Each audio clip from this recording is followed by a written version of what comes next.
In January of 2017, I stepped outside to check on my son. The snow had fallen light and clean that morning, quiet, undisturbed. His boot prints trailed out toward the woods behind our house, but didn't come back. No signs of a struggle, no screams, just the wind and the cold, and the silence that never left. Before we start, tap subscribe to help uncover stories they tried to bury, and make sure no name stays forgotten. My name's Ethan Coulter. I've lived in Maple Hollow, Minnesota my whole life. Born here, married here, bought the same house I grew up in. I'm 48 now, but back then I was just a dad trying to raise a good kid in a place I believed was safe.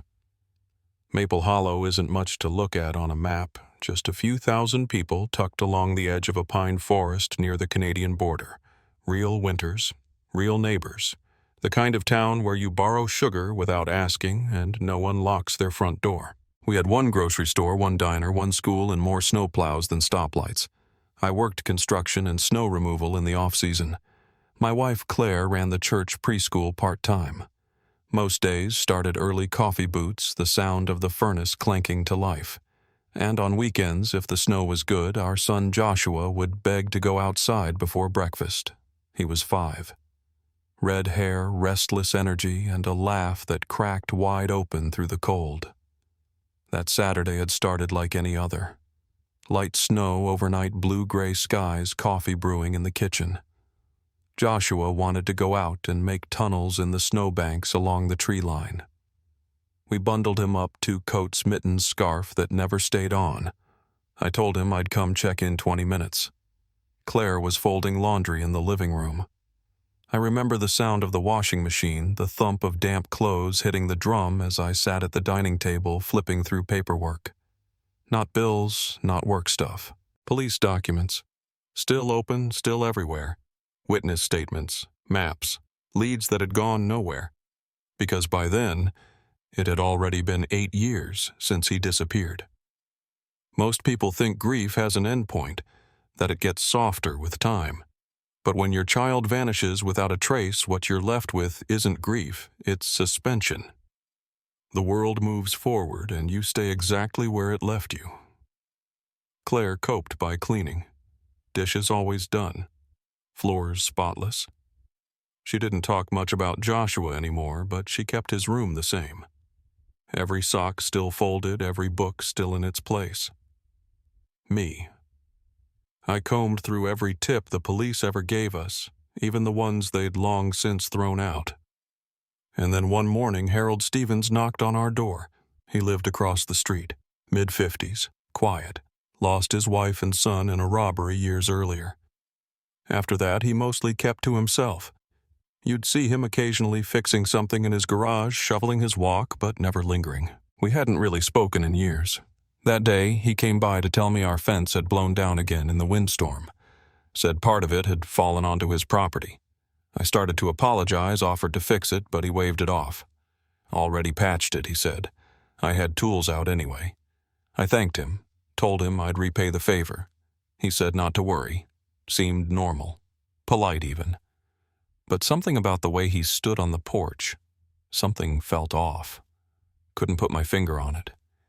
Maybe it was the way he didn't look me in the eye. Maybe it was nothing. Later, Claire said we should invite him over for dinner. We've all lost someone, she told me. He's alone. So are we. I didn't argue. I zipped up my coat and crossed the street to ask him. No one answered the front door, but I heard a noise coming from the backyard, metal hitting wood, sharp and dull. I followed it, called out his name, and found him crouched inside an old doghouse. Same one he'd had back when his dog Rex was alive. He stood up fast when he saw me, almost like he'd been caught doing something he shouldn't. Said he was working on building a new kennel, thinking about getting another dog. He'd been a breeder once back in his 20s. I offered to help, told him I knew a good place just outside town. He hesitated, then nodded. Said he'd come by after I got back from the grocery store. But an hour later, I passed by that breeder on my way home and saw Harold's car already parked out front. He was alone. When I got home, Claire was cooking. I looked out the window and saw Harold dragging a metal dog crate through his snow-covered yard. Inside was a German shepherd, big, anxious, unsettled. I went over to offer help. He snapped at me. Not angry, just sharp. Too sharp. Later that night, he showed up for dinner without the dog. Said he'd forgotten to bring it inside. Said it wasn't adjusting. But as we ate, something started to settle in my gut. A weight, a pattern. He'd lied about the kennel. He'd lied about having plans that morning. And now, the dog. That was the night it started snowing again, heavier this time. The kind that blanketed everything and muffled every sound. The kind you feel in your bones. And just after 8:30, Harold excused himself from dinner to go check on the dog. He never came back. And when I looked out the window, I saw something that stopped me cold. The dog was still outside, alone, chained to a post. And Harold's house was completely dark. The snow had started falling again by the time I stepped out into the yard. Thick, heavy flakes that muted every sound around me. Claire stayed inside clearing plates, though I knew she was watching from the window. I crossed the street with Harold's coat in my arms, figuring if he wasn't coming back, the least I could do was keep him from freezing. His house looked quiet, same as before. No lights on, no movement behind the curtains. I knocked once, then again louder. Nothing. It had been over half an hour since he left our table. I waited, then leaned in and knocked a third time just to be sure. Still nothing. That unease from earlier crept back in, settling low and tight in my gut. Then I heard it, the dog, still chained up in the backyard, barking and whining like it had been forgotten. I made my way around the side of the house, calling Harold's name as I went. His backyard was dimly lit, the glow from his kitchen window casting long shadows through the swirling snow. The German shepherd was pacing beside the kennel chain, tight fur dusted with ice. But it wasn't just barking at me. It was fixated on something else. That old doghouse, the one Harold had been crouched in earlier. The bigger kennel he'd talked about finishing, it was barely started. Just a few boards and a frame half buried in the snow. I moved closer, careful not to spook the dog. From a few feet away, I saw it something I hadn't noticed before. A panel in the floor of the doghouse just slightly ajar, wooden with a metal handle and a loose padlock resting on top. It looked more like a cellar entrance than anything to do with a dog. I knelt down and peered in. The dark beneath was deep, the kind of black that swallows light. My phone was nearly dead, but I called Claire anyway, keeping my voice steady. Told her what I'd found. She told me to come home, said we should call the police and let them handle it. I told her I would. I meant to. But just as I stood up to leave, I heard something beneath the floor. Not the dog, not the wind. Metal on metal like a ladder. Someone was coming up. The trapdoor scraped open and Harold emerged, his movements slow and heavy. He looked up and froze when he saw me standing there. For a second, he didn't speak. Then he straightened up and stepped out into the snow, brushing himself off like it was any other night. "Ethan," he said. His voice was calm, but I could see something behind his eyes, tight, unsettled. "What are you doing here?" I held out the coat. "You left this. We didn't know where you went. When you didn't come back and I saw the dog still outside, I thought maybe something had happened." He took the coat from my hand without saying much. "Thanks," he muttered. "It's still not warming up to me, the dog. I might just leave it out here tonight. Can't force it." I nodded slowly, then glanced down at the trap door. "What's down there, Harold?" He didn't answer right away. Just stared at me, face unreadable.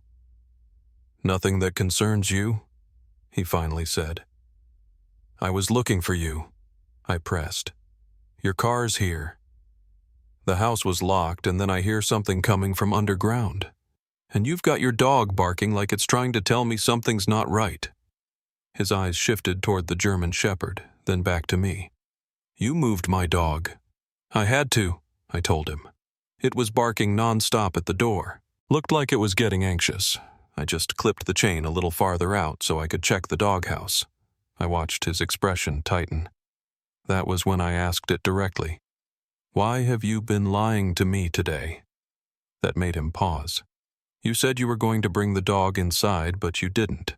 Said you were finishing the new kennel, but it's barely half done. You said you had plans with friends this morning, but I saw you at the breeder alone." His jaw shifted slightly. That's when he lunged. I barely had time to react before he slammed into me hard, shoving me back toward the doghouse. My boots slipped in the snow, but I managed to stay on my feet. He swung again, caught me in the stomach this time, knocked the wind clean out of me. But I'd done physical work all my life. I wasn't going down that easy. I twisted out of his grip and pushed him back. "What are you hiding, Harold?" I said it low, still breathing hard. His next move was worse. He reached behind his back and pulled a gun. "You're going down there," he said, voice flat. "One way or another." I froze. The gun wasn't shaking. He wasn't bluffing. "The police are already on their way," I told him. "Claire called them. If you shoot me now, everyone on this street is going to hear it." For a second I thought he might lower it, but instead he stepped forward and struck me with the barrel. Hard. My head snapped to the side and I felt the warmth of blood above my eyebrow. He shoved me again, trying to force me toward the trap door. I stumbled, but as I fell, I grabbed his wrist. We struggled for the gun. I managed to knock it from his hand. It hit the wooden floor of the doghouse and slid, disappearing into the dark. That broke him. He screamed and lunged again, but I sidestepped and drove him straight into the edge of the kennel. He hit the side and crumpled. Sirens were already in the distance, growing louder. He looked up and I could see the panic set in. Red and blue lights flashed against the snow as two cruisers pulled up. Officers came out, guns drawn, shouting commands. We both raised our hands. One of them grabbed Harold, cuffed him on the spot. The other came to me, saw the blood on my face, asked what happened. Before I could answer, Claire came running up behind them. "Ethan, are you okay? I told her I was fine." Then I told the officers everything, how Harold had pulled a gun, how we fought, how it ended up down in the bunker. The officer nodded, turned to Harold. "Is that true?" he asked. Harold said nothing, just stared out into the dark. The officers secured the scene. Another squad car arrived, then an ambulance. One of the new officers shined a flashlight into the open trap door. "There's a stairwell," he said. "Metal steps. Looks like it goes down pretty far." That's when we all heard it again. Footsteps. Coming up. Everyone stopped moving. The officers aimed their weapons at the opening. The paramedics stepped back, pulling me and Claire with them. Then, slowly, a figure rose out of the bunker. A boy, thin, pale, shaking, 13 maybe. Reddish hair, overgrown, dirt on his clothes. He looked like he hadn't seen sunlight in years. And in his hands was Harold's gun. One of the officers stepped forward, voice calm. "Put the weapon down, son." But the boy didn't. His eyes were wild, darting between the people in front of him. Then he locked eyes with Harold. "I won't let them take you, Dad," he said. "I'll protect you. I promise." His voice cracked. His hands shook. The muzzle of the gun wavered in the cold air, and none of us moved. Not yet. Not until we understood who this boy was and what Harold had been keeping in that bunker. The gun in his hands looked too big for him. His arms were shaking, but not enough to keep him from holding it upright. He was barefoot, wrapped in a torn sweatshirt that hung loose off his frame. The boy's eyes scanned the circle of police and neighbors and flashing lights until they landed on Harold. "Dad," he said louder this time. "I won't let them take you. I'll protect our home." One of the officers raised a hand, palm open, voice steady. "It's okay, son. You don't have to do that. You're safe now." The boy's eyes flicked toward him, confused, uncertain. He shifted his stance, gripping the gun tighter. "You're lying," he said. "You're the ones Dad warned me about." A younger officer moved closer, careful not to draw attention to it. "Just put the gun down," he said quietly. "You're not in danger." I was standing behind them beside Claire, barely breathing. I didn't know what to say, didn't know how to say it. But I knew that face, the shape of the chin, the red in his hair. Even in the dark, even after all those years. I stepped forward, slow hands visible. "Joshua," I said not loud. "You don't know me right now, but I know you." He looked straight at me then. His grip faltered just enough for the barrel to dip slightly. "You're lying too," he said, voice trembling. "You don't know me." Claire moved up beside me, reached into her coat and pulled out her phone. She turned the screen toward him. On it was the photo that had lived on her lock screen for 8 years. Joshua, 5 years old, red curls holding a popsicle, grinning like the world had never hurt him. The boy stared at it. For a long time, he didn't say anything. His mouth opened once, then closed. Then he looked over at Harold. "You told me she died," he said. "You said Mom died in the war." Harold didn't speak, didn't look at him, just stood in silence as the boy's hands began to shake harder. The officer nearest to him stepped forward in one slow movement and reached for the gun. The boy let it go. He didn't resist, didn't move, just stood there watching Harold like he was waiting for an explanation that never came. Another officer stepped in and wrapped a blanket around him, guiding him gently toward the ambulance. Claire followed. I didn't say anything. I couldn't.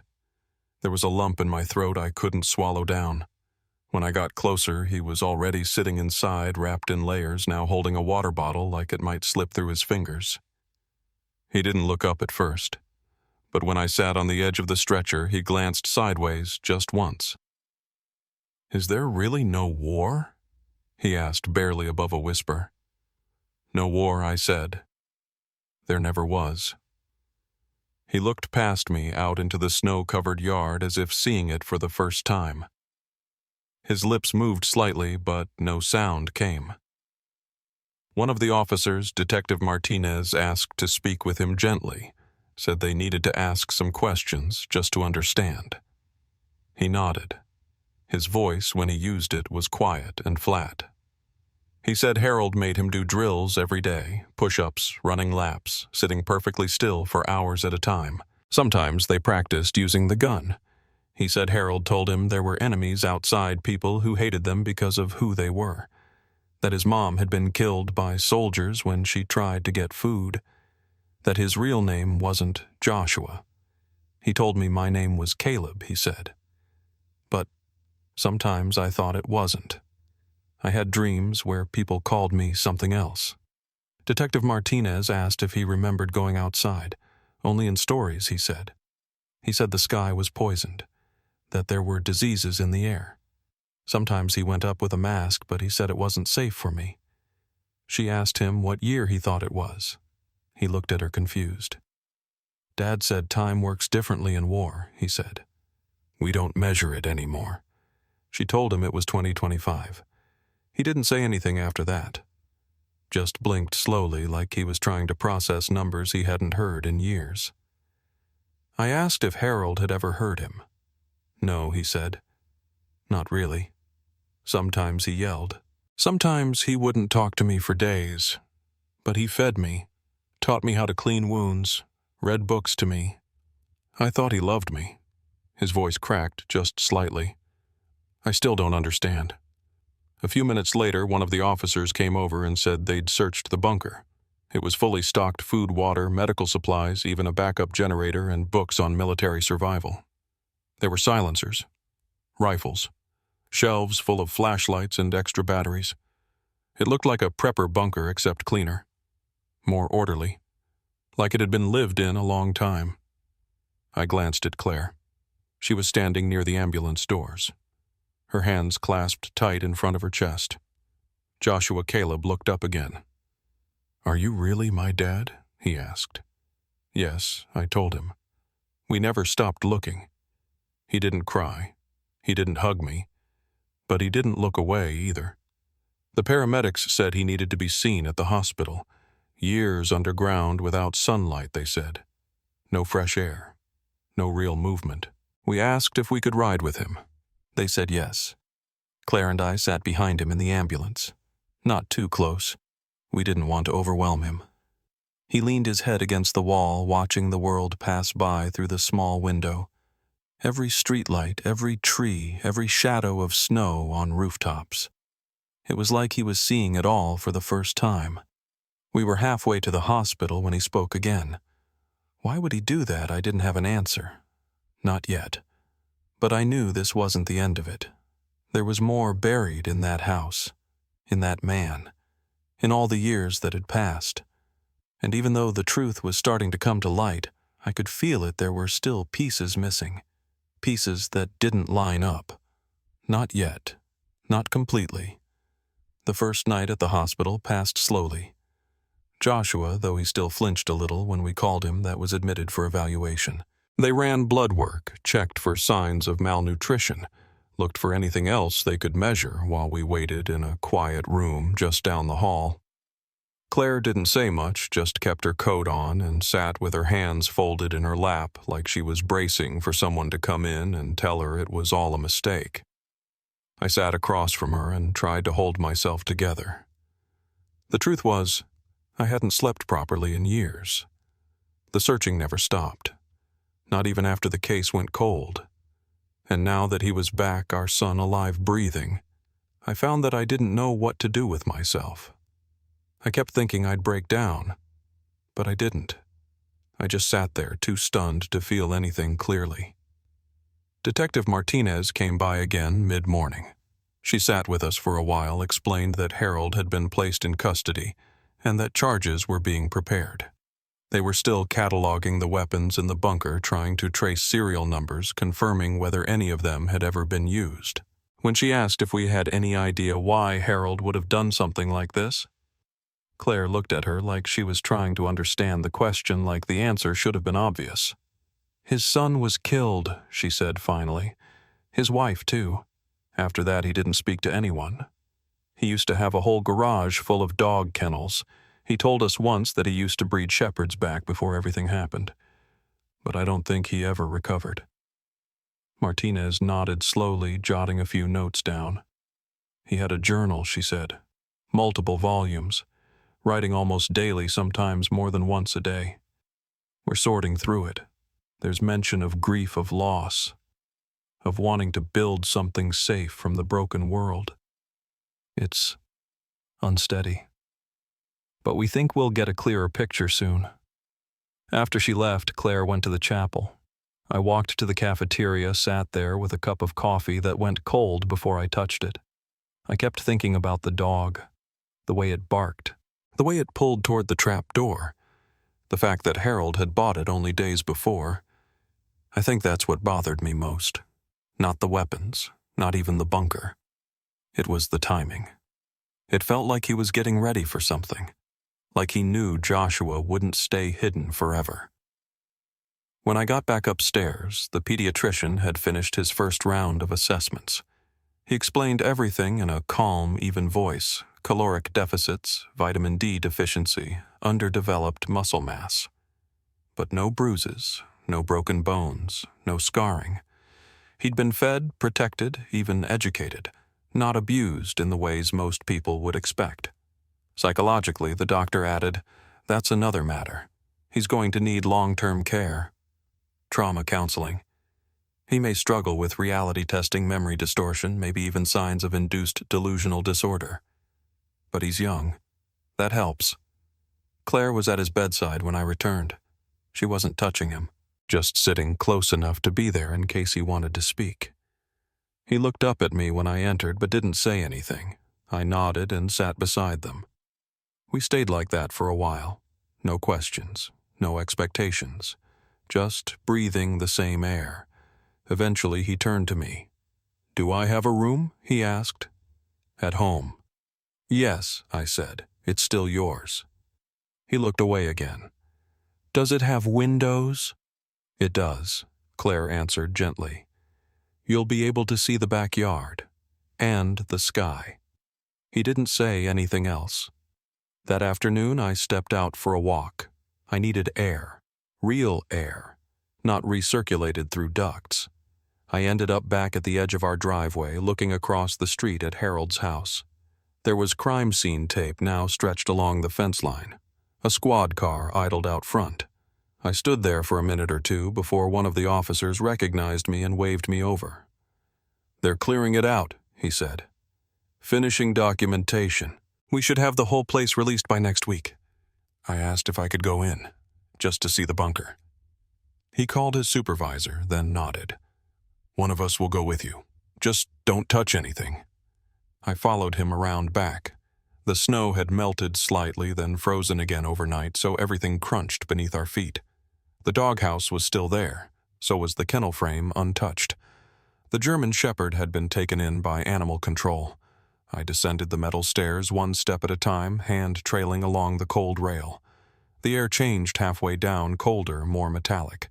The bunker was maybe 12 by 20 feet, ceiling low walls lined with shelving. On the far side was a cot, a table, some handwritten notes taped to the wall, maps, old news clippings, lists of supplies. There was a small digital clock set into the back wall, but the numbers had stopped blinking. The officer stayed near the entrance while I walked the perimeter slowly. A propane stove, a locked drawer that had already been opened and tagged. I crouched near the desk and looked at the wall where Joshua's handwriting still marked the height he thought he was. 5'2", it read. The ink was smudged, probably written recently, probably not accurate, but it made my throat tighten. I found a small photo under the corner of a book cut from an old magazine, a picture of a boy standing in a field waving. Not Joshua, just some kid. But Harold had drawn a circle around it, written the word "safe" beneath it in pencil. I asked the officer if I could take a photo of the wall before I left. He said yes. "We'll be sealing this up soon anyway," he added. "Nobody's going to be using it again." I stepped out into the cold, blinking hard. The sun was starting to dip low. The shadows were longer now. As I crossed the street back to my house, I looked up at Joshua's bedroom window. The curtains were still open. The lamp we'd left on was glowing faint yellow, and for the first time in 8 years I wasn't just hoping he'd come home. He was already here, but I also knew something else. Something I hadn't said out loud yet. Harold hadn't just lost control. He had a plan. He built that bunker long before Joshua ever disappeared. And if we wanted answers, we'd have to figure out why. It was just after noon when Detective Martinez called. She asked if I could come down to the station. Nothing urgent, she said, just something she wanted me to see. I left Claire and Joshua at the hospital. He'd had a quiet morning, barely spoken a word, but he'd sat by the window for almost an hour, just watching the snow fall outside. Claire said he asked her how long the trees had been there. Not just the ones outside the hospital, the ones everywhere. It was like his whole sense of time had cracked in half. I told him I'd be back soon. He didn't answer, just nodded slightly without turning his head. At the station, Martinez met me in the hallway outside the evidence room. She looked tired. Everyone had been working non-stop since Harold's arrest. She led me into a small room where they'd laid out some of the contents from the bunker. There were notebooks, diagrams, ration tracking sheets, even laminated emergency protocols, most of it covered in Harold's handwriting. But it wasn't any of that she wanted to show me. It was a small piece of paper folded into quarters found tucked inside one of the old military manuals. On it was a name, J. Coulter. Beneath that, a note in shaky script. Use a new cover name if neighbor gets suspicious. I read it 3 times before I spoke. So, he knew, I said. He knew I was starting to wonder. Martinez nodded. We think he started building the doghouse additions once he realized Joshua was getting older, stronger, more curious. Maybe he knew it was only a matter of time before the boy started asking questions. I stared down at the paper again. The date on the back was recent, less than 6 weeks old. That detail sat wrong with me. He had 8 years, I said. Why now? Martinez picked up one of the journals and opened it to a page near the end. There's something else. In the final entries, he mentions a shift. Says the boy had started to disobey, asked about the sky, asked about why no one else had come. She looked at me carefully. We think Joshua may have been getting ready to leave on his own. Harold might have been preparing to reinforce the door, or bring him deeper underground. I didn't respond. I just stared at the words on the page lines written by a man who had lived less than 30 feet from us, hiding our son beneath the frozen ground. After a while, I asked if I could take a closer look through the other notebooks. She agreed. For the next hour, I flipped through each one, reading entries written in blocky all-caps lettering. Some were day-to-day logs, meals, served drills, completed weather patterns, recorded. Others were harder to follow. Pages filled with theories about system collapse, enemy agents, infiltration zones. He wasn't just mourning a family. He was building a delusion. And into that delusion, he had folded my son like a page into a book. One entry caught my eye not because of what it said, but because of how it was written. Dated 7 years ago. Just 2 words he remembers. All caps. Nothing else on the page. I felt my hand tighten slightly as I stared at it. The detective leaned in. What is it? I showed her. She looked at it for a few seconds, then back at me. We don't know what it refers to. No follow-up, no clarification. It's him, I said. Joshua. He must have said something. A name. A memory. And Harold didn't know what to do with it. We left the evidence room not long after. On the drive back to the hospital, I kept thinking about that phrase he remembers. Not just what it meant, but what it implied. That maybe buried underneath all the stories and drills and false warnings, something real had stayed alive in him. A face, a sound, maybe even a name. When I got to Joshua's room, he was sitting upright with a book in his lap. One of the nurses had brought it in. Something simple, basic wildlife identification, full of pictures. He didn't look up when I walked in, but he didn't flinch either. That was progress. I pulled up a chair and sat down beside him. You like birds? I asked. I don't know, he said. I've never seen one up close. I nodded. We used to get cardinals at the window when you were little. Bright red. You used to call them firebirds. He blinked slowly, then looked back down at the book. Did I? You did. For a while, we didn't say anything. Then, without looking up, he asked, Was I bad? The question caught me off guard. What do you mean? He said I wasn't ready, that I didn't follow orders right, that I would compromise the perimeter. Is that why you lost me? Because I didn't listen. I leaned forward, careful not to crowd him. Joshua, you didn't do anything wrong. None of this was your fault. You were taken, that's all. He looked at me, then really looked, like he was trying to decide whether to believe me, whether it was safe to. Eventually, he asked, Do I still have toys? You do, I said. They're in the closet, right where you left them. He nodded again, slow and cautious. Then just before the nurse came in to check his vitals, he said something else, softly, almost to himself. I used to dream about a blue door, with a crack of light underneath it. I looked at him carefully. That sounds like your bedroom, I said. You used to leave the hall light on at night? He didn't respond, but his fingers curled slightly around the corner of the page he was holding. A small, almost imperceptible sign. But it was enough. Enough to know that something was coming back. Not all at once, not with certainty, but piece by piece. And if that memory was real, maybe others were too. Maybe one of them held the missing piece we hadn't seen yet. That night, after Joshua had fallen asleep, I sat at the kitchen table with the lights low and a yellow notepad in front of me. Claire was upstairs, folding laundry, trying to keep things normal. I could hear the soft scrape of drawers opening and closing, the rhythm of hangers shifting. I hadn't told her yet what Joshua said about the blue door, not because I wanted to keep it from her, but because I wasn't sure what it meant. The way he'd said it, it wasn't just a memory. It was the way someone remembers a sound, not a picture. A feeling. That door. That light. I thought about the first time we noticed it was gone. The old hall nightlight had gone out sometime after he disappeared. We never replaced it. Just left the socket empty. As I sat there, I looked down at the names I'd scribbled on the notepad. Neighbors, former friends of Harold's. Anyone who might have seen or heard something in the months before Joshua vanished.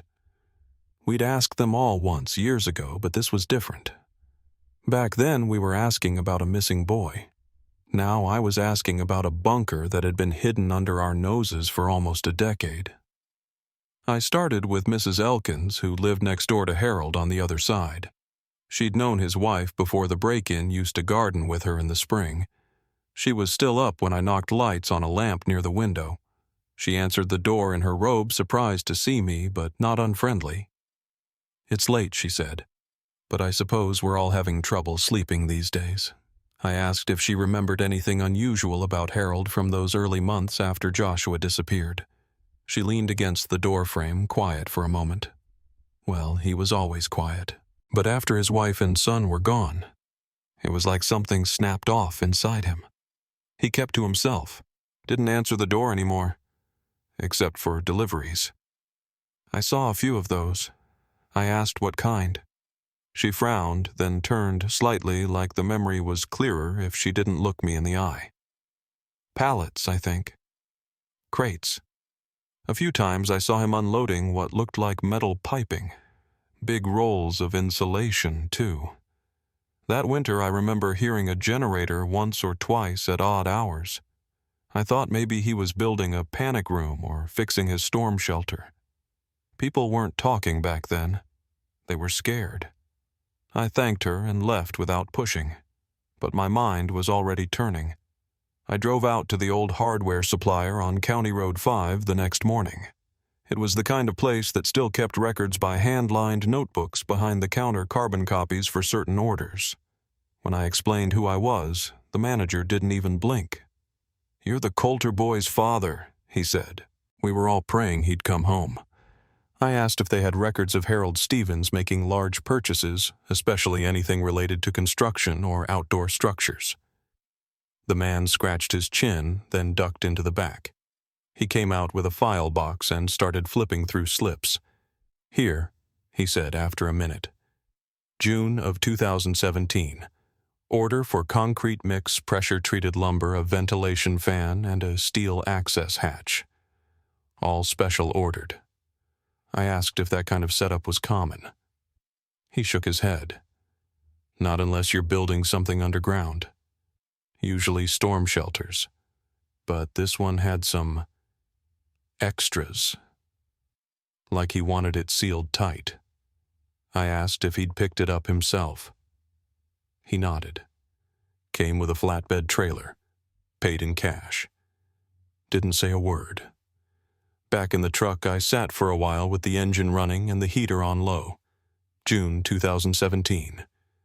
That would have been 5 months after Joshua disappeared. Not even half a year. He'd had the plan that early, maybe even before it happened. I called Detective Martinez and told her what I'd found. She didn't say much right away, just asked me to bring the receipt to the station. When I got there, she was already waiting, flipping through more of Harold's journals. She motioned for me to sit. "We're finding inconsistencies," she said, "in his timeline. He wrote a lot, but most of it jumps between dates. He backdated things, moved memories around, but some pages don't line up at all." She handed me a photograph of a notebook page. This entry's dated 2 months after Joshua went missing, but it references training that would have taken longer, physical benchmarks, vocabulary milestones. I read the words, then looked up. So he either started earlier, or Joshua wasn't the first, she said. She let that hang in the air for a moment. We're trying to find out if there were any other missing children in the region cases that didn't get as much attention. It's possible Harold had attempted something like this before, or tried and failed, or just imagined he had. That night I didn't sleep. I kept playing things over in my head, the entry marked, "He remembers the quick purchase of the dog, the sudden need to reinforce the kennel." The steel hatch. If he thought the outside world was the enemy, if he really believed that. Maybe he wasn't trying to raise Joshua. Maybe he was trying to replace someone. And maybe that person had never existed at all. When I went upstairs around 3 in the morning, I found Claire sitting at the edge of Joshua's bed watching him sleep. He was curled up tight under the blankets, one hand balled into a fist near his chin. She didn't look at me, just reached down and adjusted the corner of the comforter. "He asked me today if it was okay to have a favorite color," she whispered. Said Harold told him colors were tactical. I didn't respond. There wasn't anything to say. I just sat beside her, watching the boy who used to climb trees in our backyard and leave muddy footprints in the hallway. We were getting him back in fragments, but the pieces weren't falling into place cleanly.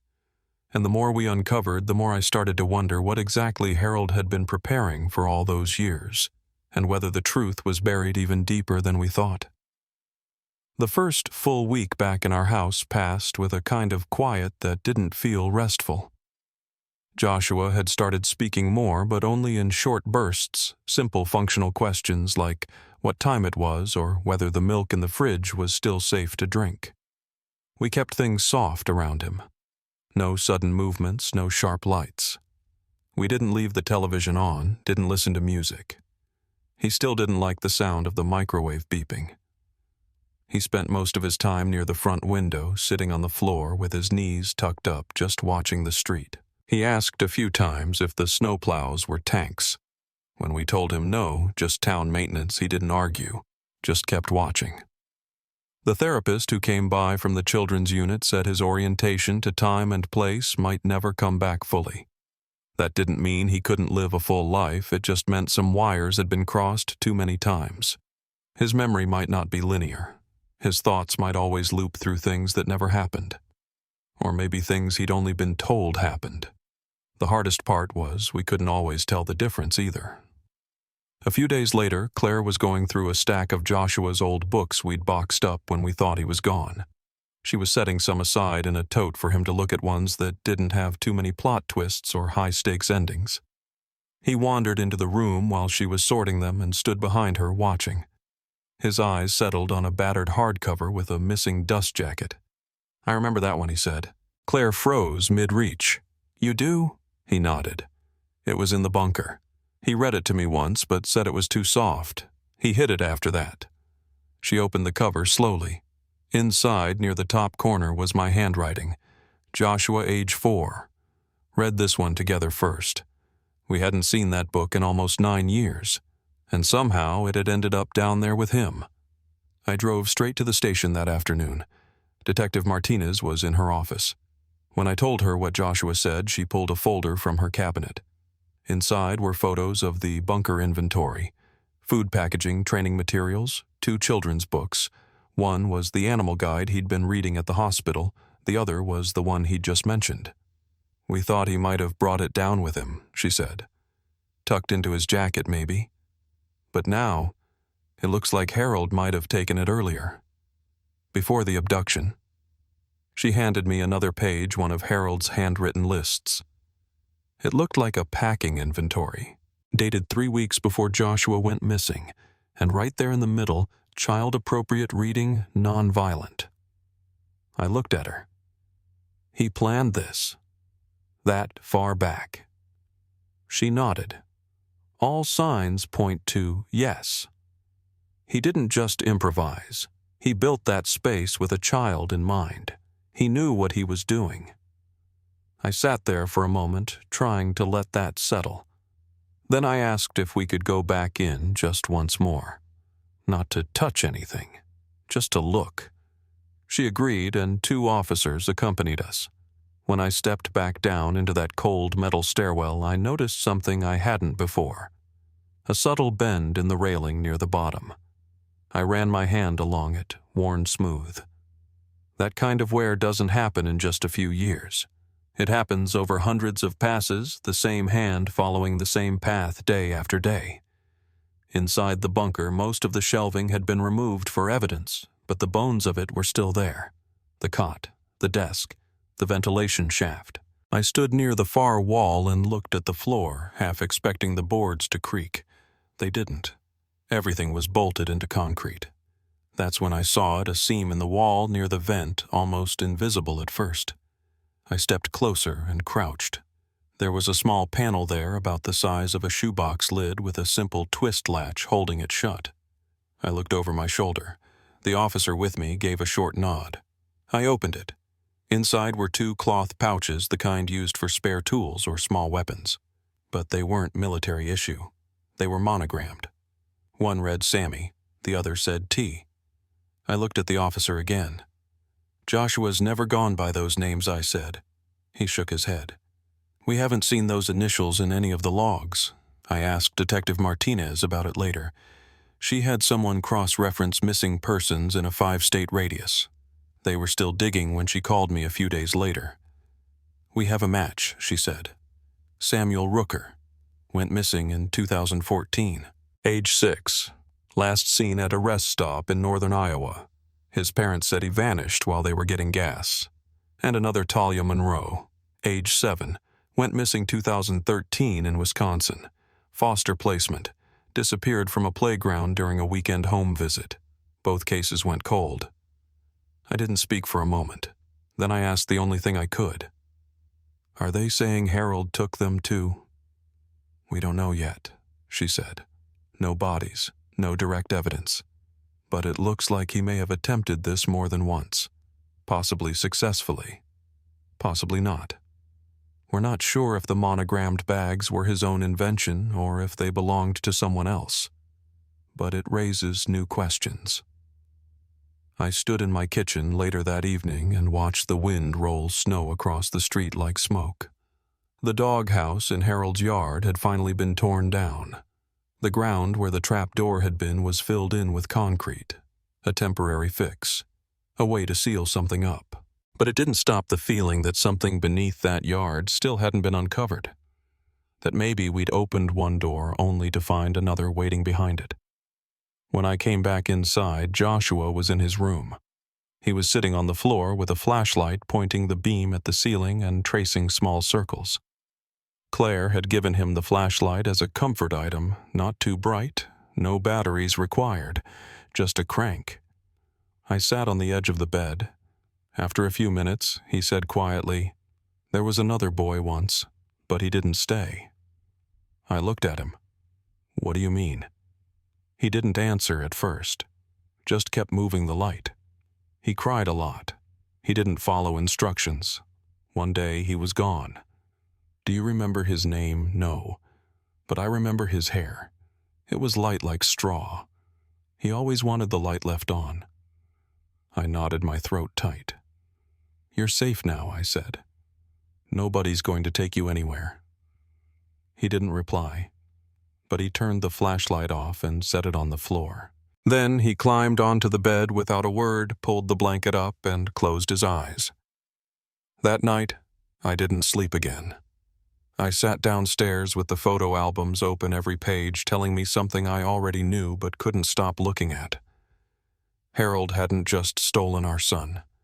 He'd built a place where names were erased, where rules replaced memories.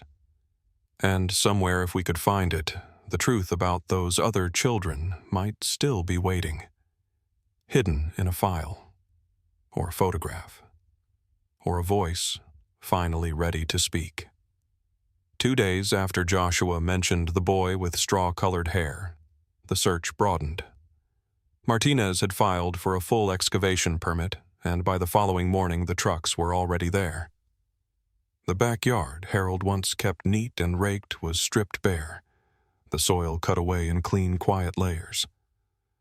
Claire stood beside me at the edge of the lot, her coat pulled tight, eyes on the open ground.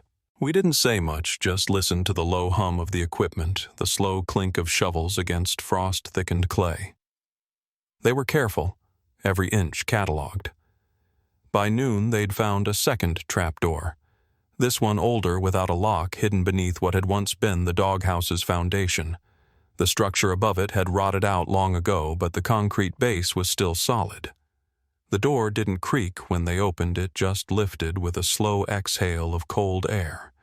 Beneath it was a narrow shaft, maybe 8 feet down, leading into a space the size of a utility closet. No lights, no wiring, but lined with insulation and sealed at the corners. They lowered a light in. What they pulled out wasn't a body. It was a box. Plastic, watertight, the kind you'd keep in a basement for long-term storage. Inside were children's drawings, dozens of them. Crayon and pencil, some torn at the edges. The paper had yellowed, but the lines were still clear. Houses, trees, stick figures with smiling faces, and 2 that weren't smiling at all. One drawing showed a boy curled up in a square room, a tall man standing above him. The other showed 3 figures side by side. 2 children, one larger, all with red X's drawn over their mouths. I sat in Martinez's office again that evening while she made calls. The images had been scanned and flagged to the missing persons unit in Madison, where the Monroe file had been dormant for over a decade. The social worker listed on Talia's case was retired but still living in town. She agreed to meet us. Her name was Donna Pierce, 70s, sharp eyes, spoke plainly. She looked at the drawings without needing to be told. "That's her," she said, pointing to the smallest figure. The hair, the shape of the mouth, she always drew it like that. "And this one, the bigger figure, that's her idea of a protector. We used to talk about it in session. She said if she stayed very still, the man wouldn't take her voice." Claire sat beside me, hands in her lap. "Did she ever talk about where she might be taken?" Donna hesitated. She mentioned a place with no seasons, no clocks, just light and cold. She paused. We thought she was describing a memory of early trauma, a basement maybe. But now, I'm not so sure. The same week, a property Harold once owned in rural Minnesota came up in Martinez's background dig. A fishing cabin deeded under a shell company and never listed as a residence. It had been vacant for years. They found traces of biological material under the floorboards, too degraded for DNA, but enough to warrant further investigation. The layout matched the bunker dimensions almost exactly. Another cot, another desk. Same ventilation design. The room had been stripped, but not perfectly. They pulled a fingerprint from the hatch. It didn't match Harold. It didn't match Joshua. And it didn't match anyone in the national system. But it gave the case a new footing. Someone else had been there. Had. Possibly another child. Possibly someone who escaped. Martinez said they were putting together a press release, asking anyone with ties to Harold Stevens, no matter how small, to come forward. Volunteers, neighbors, former co-workers. She'd ordered a review of every missing child report from 2010 to 2018 within a 200-mile radius. "We don't know how far this goes," she told me. "But we know it didn't start with Joshua, and it didn't end there either." At home, I found Joshua in the garage sitting on the concrete with a shoebox in front of him. Inside were small rocks arranged carefully in rows, each one labeled with a piece of masking tape. Color, size, weight in ounces written in his handwriting. "What are you working on?" I asked.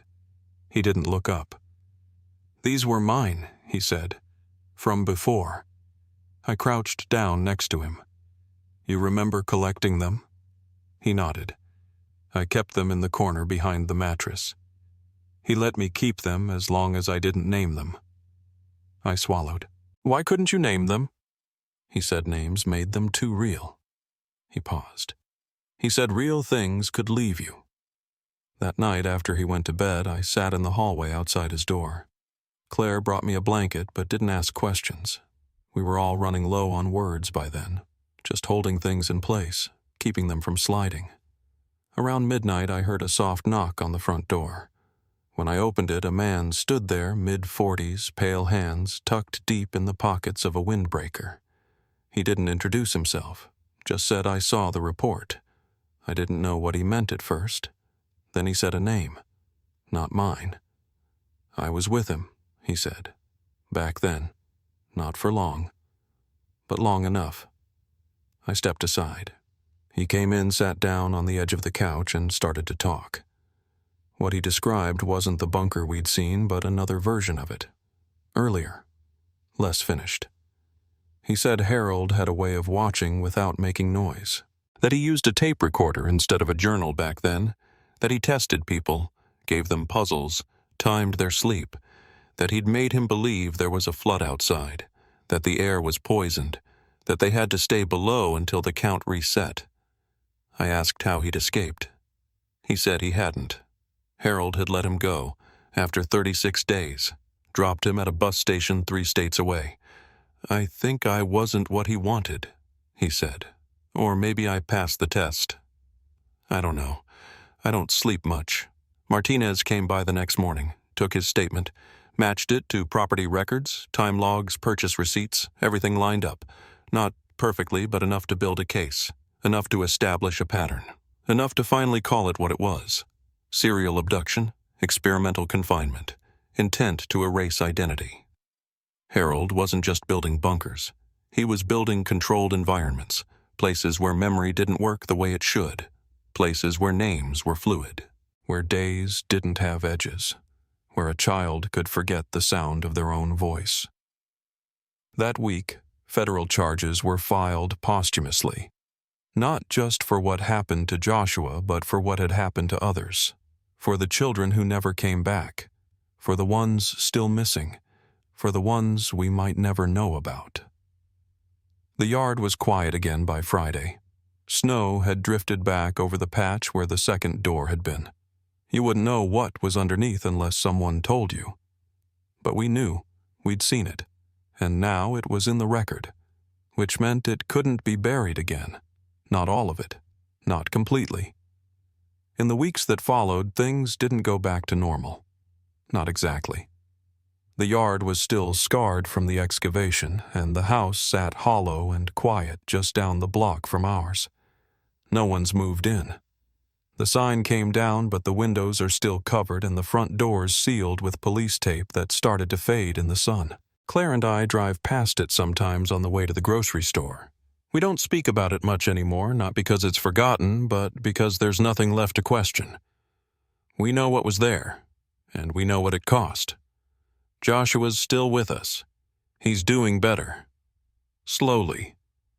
He doesn't sleep with the light on anymore, and he's stopped checking the locks on the doors 5 or 6 times a night. He started school again part-time with a tutor. And he laughs now, not every day. But when he does, it sounds like something real. Like something that belongs to this world, not the one he came from. The shoebox full of labeled rocks still lives on his shelf right next to a little hand-painted sign, Claire made things that are real.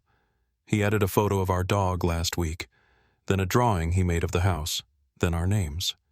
Harold's estate was quietly transferred to the state. No heirs, no will nothing of sentimental value to dispute.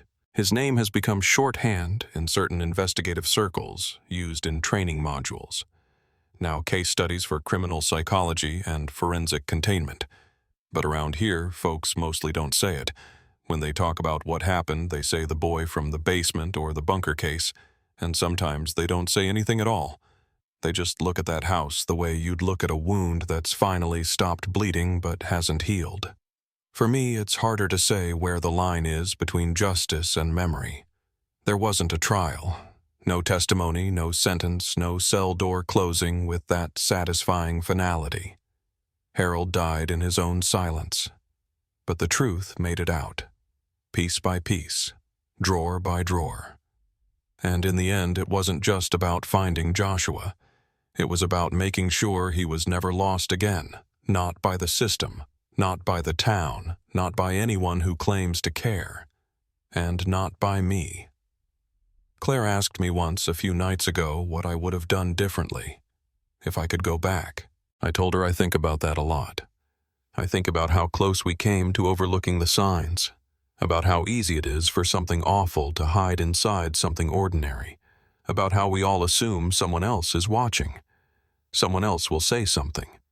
But sometimes the only person who sees the crack is you. And then it's your choice step over it, or stop and look down. Joshua still has nightmares. Less than before, but they come. When they do, he comes into our room and just stands in the doorway. He doesn't cry. He doesn't speak. He just waits until I lift the covers and say, "Come on." And he climbs in, curls up beside me, and sleeps with one hand holding my sleeve like it's a lifeline. Maybe it is. I don't think this story has a clean ending. Some don't. But I know this: he's here. He's alive. And every day we get to see him grow into someone new.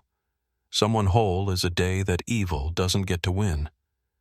If this story stayed with you, maybe take a second to share it. So no name, no child, and no quiet knock at the door ever goes unnoticed again.